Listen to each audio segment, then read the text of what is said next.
ኢትዮጵያ በዩናይትድ ኔሽን ጀነራል አሰምብሊ ሪፕሬዘንት የተደረገችው ርዕሰ ብሔር ወይም በፕሬዝዳንት ታዬ ነውና የዩናይትድ ኔሽን ጀነራል አሰምብሊ ሪፕሬዘንቴሽንን በተመለከተ በጠቅላይ ሚኒስትር አብይ አህመድ ዘመን ትልቅ ለውጥ ታይቷልና ይህንን አፕሪሺየት ማድረግ እፈልጋለሁ።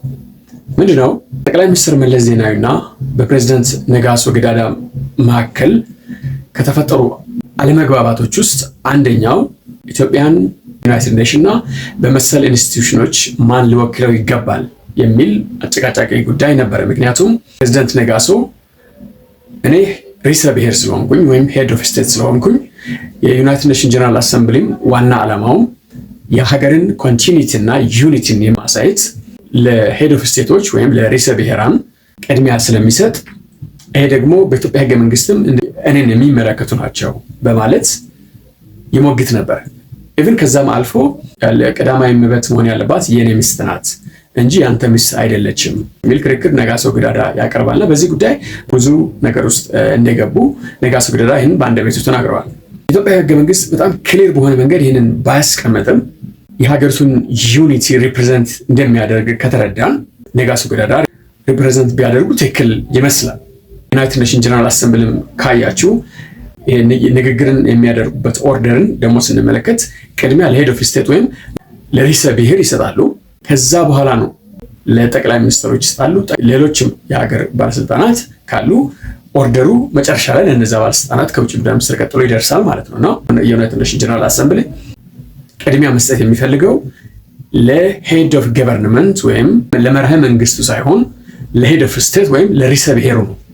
ጠቅላይ ሚኒስትር መለስ ዜናዊ ግን ያው ፓወሩን ሁሉ ነገር ወደ ራሳቸው መሰብሰብ ስለሚፈልጉና ራሳቸው ብቻ ደምቀው መታየት ስለሚፈልጉ አንድም ቀን ፕሬዚደንቱ ይህንን ሚና እንዳይጫወቱና ይበልጡ ደግሞ በጣም የፕሬዚደንት አንድም ስልጣን ኦልሞስት እንዳይኖረው በማድረግ አንጻር ነው ሲሰሩ የተጠመዱትና ጠቅላይ ሚኒስትር አብይ አህመድ ወደ ስልጣን ከመጡ በኋላ ለርዕሰ ብሔሯ እና አሁን ደግሞ ታዬ ፕሬዚደንት ሲሆኑ ለርዕሰ ብሔሩ ኦፖርቹኒቲን ሰጥተው እሳቸው ናቸው ሪፕሬዘንት ያደርጉ ያሉትና ይሄ በጣም ሊመሰገን ይገባል ብዬ ነው የማስበው።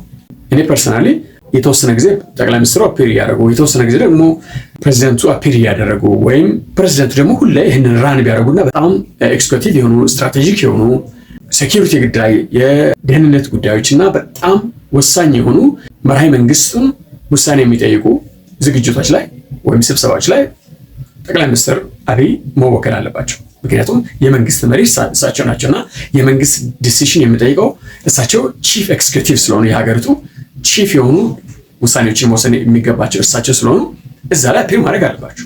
ሴፕተምበር በገባ በሶስተኛው ሳምንት ላይ የሚደረገው የጀነራል አሰምብሊ ንግግር ግን ሞር ኦፍ ፎርማሊቲ እና ሀገራቶች የራሳቸውን ፐርስፔክቲቭ በግሎባል ኢሹ ላይ በሀገራቸው ኢሹ ላይ በዚህ ዓለም ላይ የተከናወኑ ባለው ነገሮች ላይ ሪፍሌክት የሚያደርጉበት ስለሆነ የኤክስኪዩቲቭ ስራ አይደለም። ያክል የሚካበድም እና ሀሳባቸውን ከመግለጽ ያለፈ ያክል ኢምፓክት የለውም። ምክንያቱም ዩናይትድ ኔሽን በማን እንደሚወሰን እናውቃለን። 5 ሀገራቶች ናቸው። 192 ሀገራቶች ተስማምቶ ከ5 ሀገራቶች አንዱ ካልተስማማ ውድቅ የሚሆን ውሳኔ ባለበት ሀገር ላይ ጠቅላይ ሚኒስትር አብይ በዛ ቦታ ተገኘ አልተገኘ ይህን ያክል ልዩነት የለውም። ግን አትሊስት አርቲኩሌት አድርገው አንድ ፕሬዝዳንትም ይሁን ውጭ ጉዳይ ሚኒስትርም ይሁን ጠቅላይ ሚኒስትርም ይሁን ከፈለገ የቱሪዝም ሚኒስትርም ይሁን የሀገሪቱን ፐርስፔክቲቭ ግሎባሊ ሪፍሌክት ቢያደርጉ ይሄ በጣም አሪፍ ነው እና በዚህ ዙሪያ ጠቅላይ ሚኒስትሩን ሳላደንቅ ማለፍ አልፈልግም።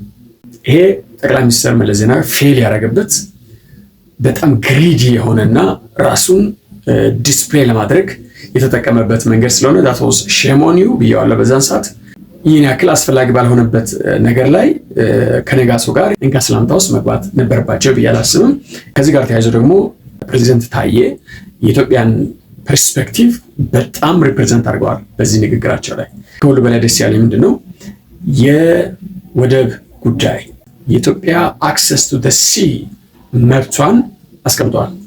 ይሄ የሞተ የታፈነ የተቀበረ ነገር አቧራ እንደዚህ አራግፎ የቀይ ባህር ጉዳይ ይመለከተናል፣ ስሙ፣ እኛ ሀገር ውስጥ አጀንዳ አድርገናል፣ እናንተ ደግሞ ጀነራል አሰምብሊ እና የዩናይትድ ኔሽን የሚመለከታቸው አካላቶች ስሙ፣ this is our pressing issue ክሊርሊ አስቀምጠዋል። ይሄ እንግዲህ የዩናይትድ ኔሽን ጉዳይ ነው። ይሄ እንግዲህ ዓለም አቀፋዊ አጀንዳ ነው። አጀንዳ ሴት አድርገው ወንበር ላይ ቁጭ አድርገው ተመልሰዋል። this is success. You have to make this clear. President, thank you.